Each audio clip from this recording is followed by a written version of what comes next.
mil maneres de pensar, mil maneres de sentir, mil maneres d'actuar, mil maneres de ser, tots units per al nostre amor a l'art.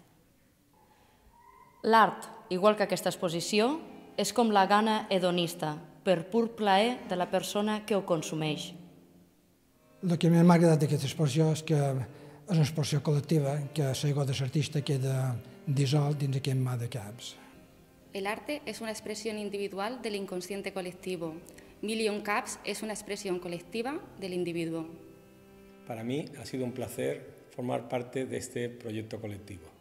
He passat molt de gust per participar en aquesta exposició i voldria donar les gràcies a en Miquel i a en Frederic per haver-me deixat que jo pogués fer qualque capet.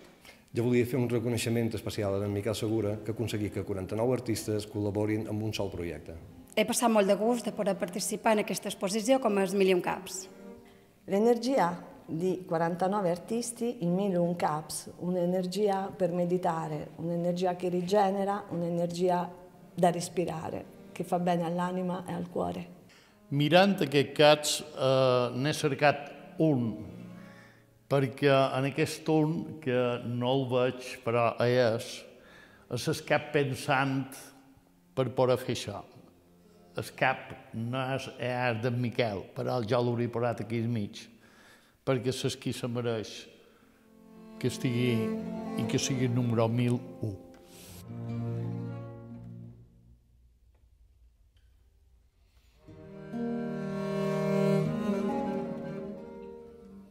Fa un temps, a un sopar de l'estudi en què ens trobàvem tota una sèrie d'artistes, a l'hora dels postres vaig treure unes bolles de fang com a sorpresa i tots ens hi vàrem enganxar i ens vàrem posar a fer caps.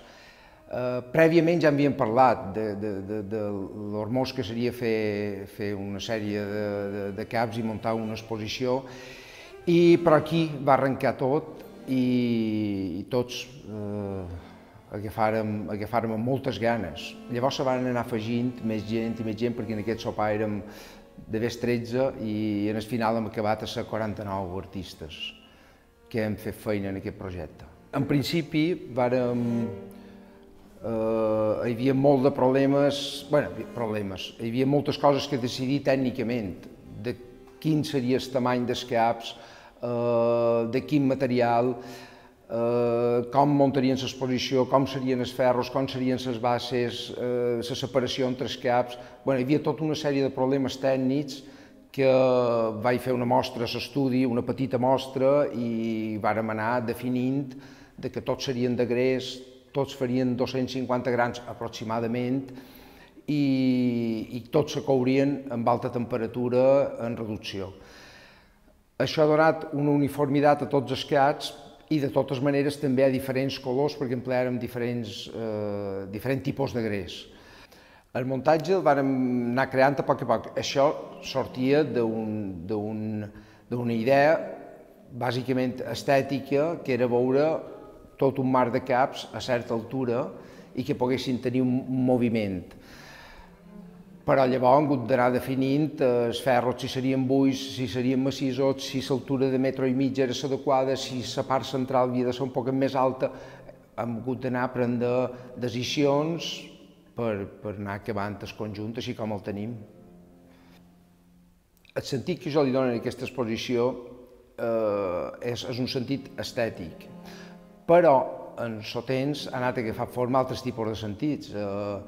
Cada idea de cada artista l'ha anat enriquint i llavors ens hem trobat que era la diversitat d'idees, la diversitat de caps, de formes, de maneres de pensar, i el que ha començat com un tema únicament estètic s'ha convertit realment en un tema de diàleg i en una escultura social, que és en el que s'ha convertit en el final. Subrayaria aquest aspecte col·lectiu, perquè ha estat molt important i molt enriquidor trobar-nos fent feina a l'estudi, molt de diumenges a hora baixa, i en què cadascú plasmava les seves idees amb un simple tros de fang. Durant tant de temps que hem estat fent feina, s'han produït moments de molt de plaer i molta alegria i molt de resultats que ens agradaven molt, i també moments de tensió i moments en què no tots pensàvem el mateix, en què un ho faria d'una manera, un d'una altra, i un estava amb un pensament diferent a l'altre, que totes aquestes coses s'han hagut d'anar a polir en el final i al final hem hagut de cercar una solució i hem hagut de dialogar. Al final, una exposició on participa tanta gent, has d'arribar a un consens. No he quedat gent ni mica escalivat de fer una cosa col·lectiva perquè a mi m'agrada. M'agrada fer feina amb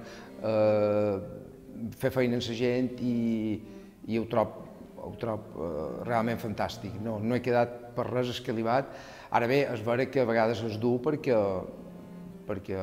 has de cedir i has d'estirar i amollar la corda, i és difícil treballar amb molta gent que a vegades venen d'un món molt diferent, perquè hi havia pintors que mai havien tocat fang, o hi havia escultors que mai havien treballat amb fang, i el tema tècnic, a vegades, no ho sé, volien posar ferros dins el forn o coses d'aquestes que al final també és una cosa d'un aprenentatge que tècnicament hi havia coses que no funcionaven i tot això s'ha hagut d'anar polint, tant l'estètic com lo de pensament en el final.